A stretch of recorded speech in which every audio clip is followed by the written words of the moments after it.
Aloha gang, it's Kelly Boy Dilima and you're listening to Aloha in the Making.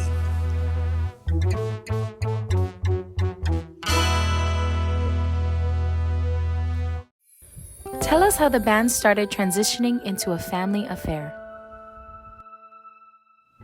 We were playing in Waikiki, Kapena, Kalena, and myself.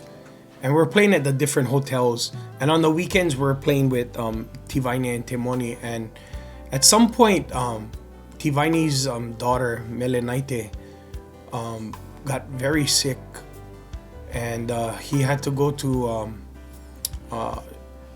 take her. It was heart condition. And he had to take her to I think it was Sharp Medical up in San Diego. So he was not playing with us as much because of his baby, and he was going back to Tonga. And Tongan style, the oldest son too, it takes over everything. The parents, Tupo and Litea, was getting older. And so he had plenty of responsibility over the family, being the oldest. So I remember that's when Sakyusa Buli Toko Toko, the man who, our brother that wrote Masese and Fiji, George Vekoso, that's his uncle. Saki also wrote Lia, Isale, which is a song that Fiji recorded. So Sakyusa was playing bass with us a lot. But Sakyusa had his own, group, the Buli Toko Toko band. And so he was filling in for Tiva, and things were happening in that sense. And I was playing with the kids, and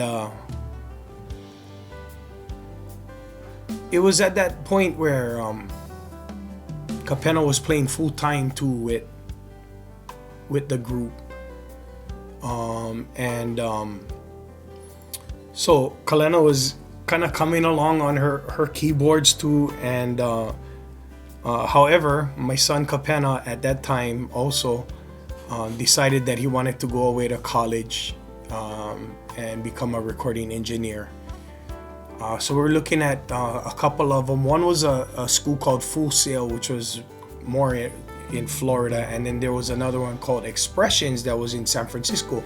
So we kind of opted for San Francisco, and because it was closer, So I remember he and I having the conversation, and when we got closer to him leaving for college, I'm the one that got cold feet, and I was like, bruh, I cannot, what I gonna do?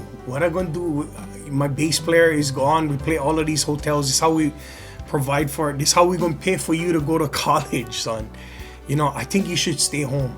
I told him like that. And bruh, this kid, man, I remember in the car, he was 17 years old.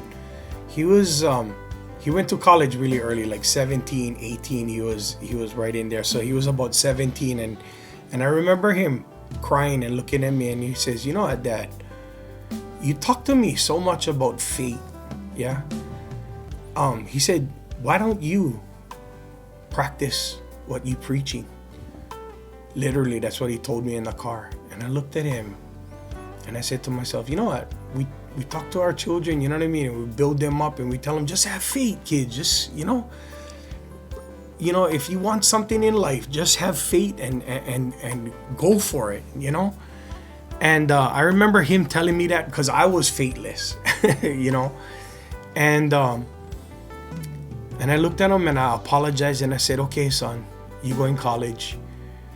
I didn't know what to do, guys. I never know. I was going to lose my bass player, so it's going to be... So I thought to myself, me and Kalena, we can do the gigs, because it is a duo gig. I was playing a trio gig, getting paid as a duo, but playing a trio. And then here came that necessity again. Remember that word, necessity? We needed this. It was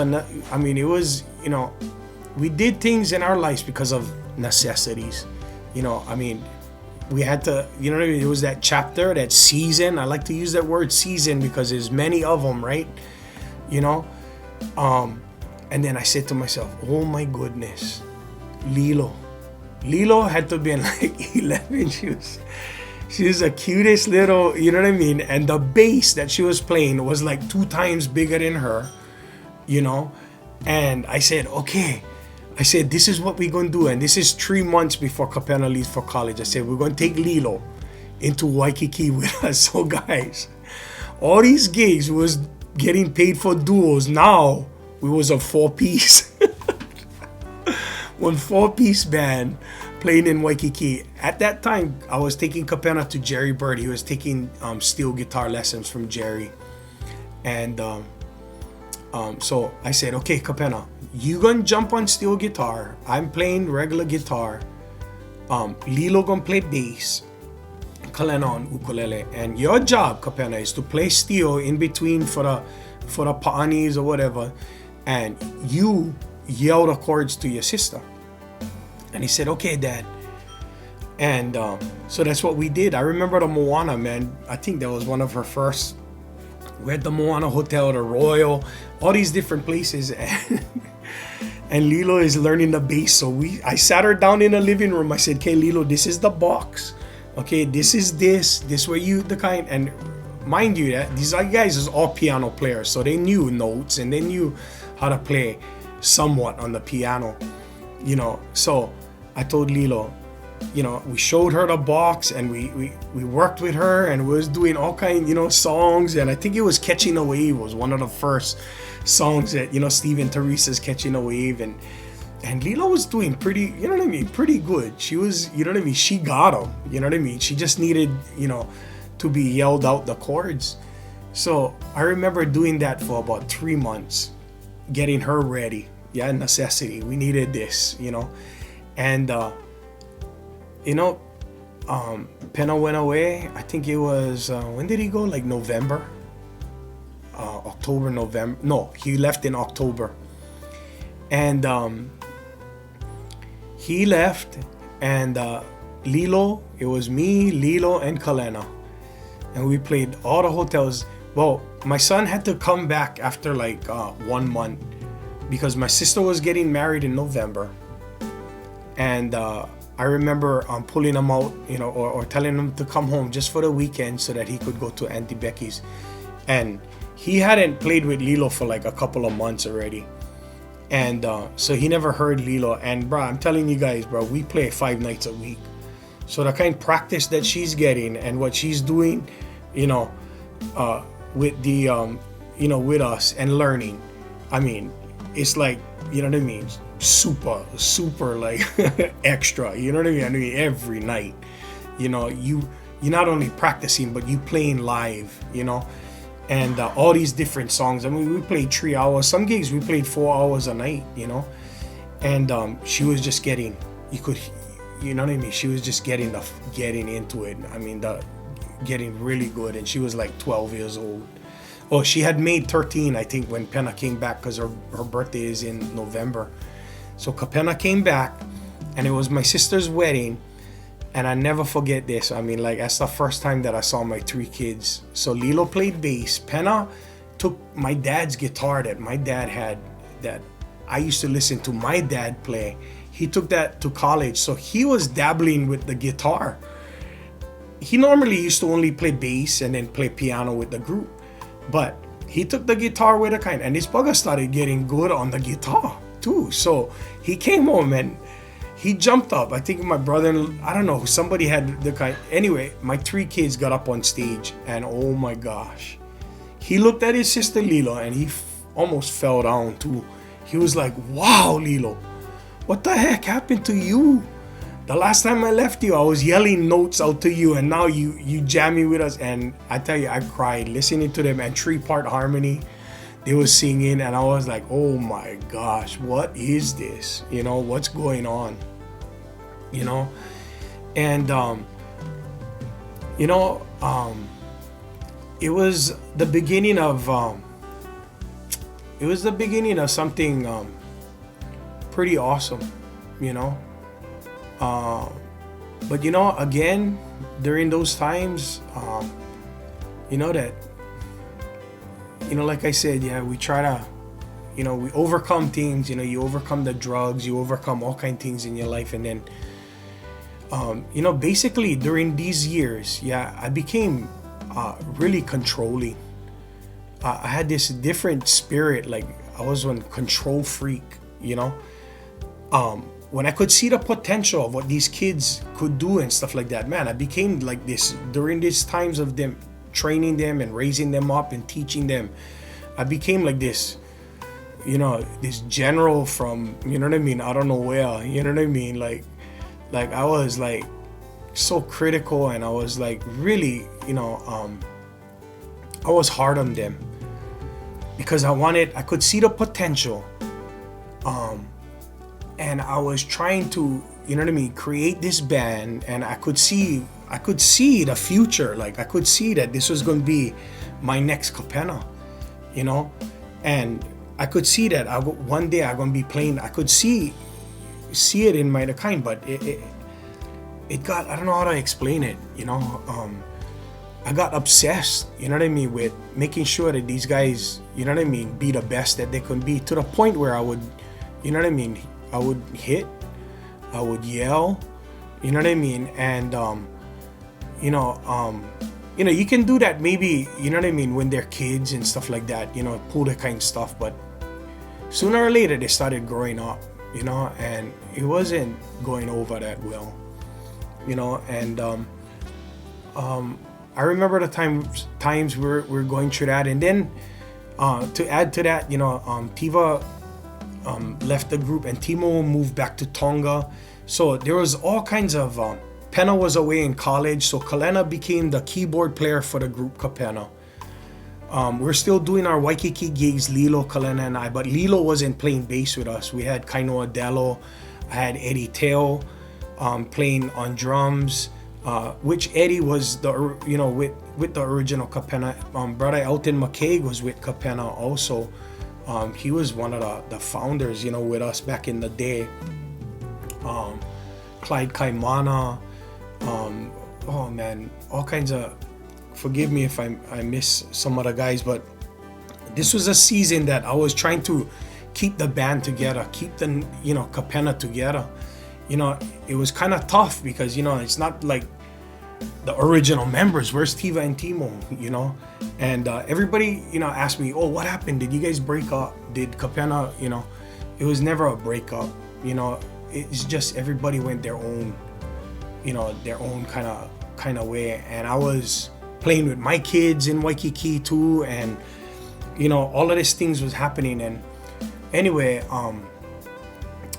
it was one night that Kalena Ku was getting older also, so she got an offer at Aulani, and we played the Royal. Every, I don't know what night Lilo and myself and Kalena played, but we were playing the Royal, and basically, like I told you, we would get paid as a duo.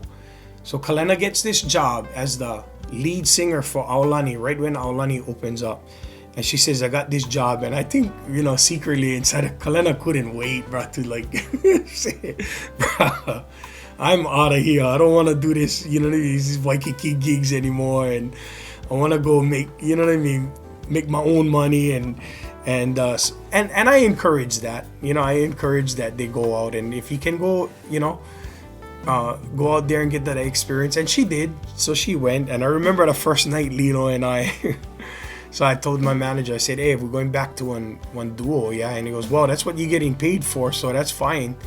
So Lilo and I was playing, and Kalena Ku at that time, she was singing, Auntie Genoa Keawe's song, Alika, and she was singing a lot of the songs, and Lilo was just singing background, She would take a couple of songs and stuff, but now Lilo had to step up her game, Kapena was in college, Kalena gets this gig at Aulani, and so I remember, I tell you, when she told me this, she asked me this question, I almost lost it. We're sitting up over there. Well, we were waiting for the group before us to get off stage, and they were doing their last couple of songs. So she looks at me and she goes, Daddy? And I goes, yes, Lilo. And she goes, I'm kind of scared to go on tonight. And I goes, what, Lilo? And she goes, I kind of scared. What are we gonna do, Dad? And I was like, what are you talking about? What are we gonna do, Lila? And she goes like, well, Kalena's not here. And I goes, I know, she got her other job and it's just you and I. What do you mean? And she goes, well, who's gonna sing all our hits? She tells me like that. And I looked at her and I goes, Lilo, what do you mean, who's gonna sing? I know a couple of hits myself, Lilo, okay? All right? Okay, just because Kalena's not here, okay? I know a couple of hits, you know what I mean? Don't worry about it.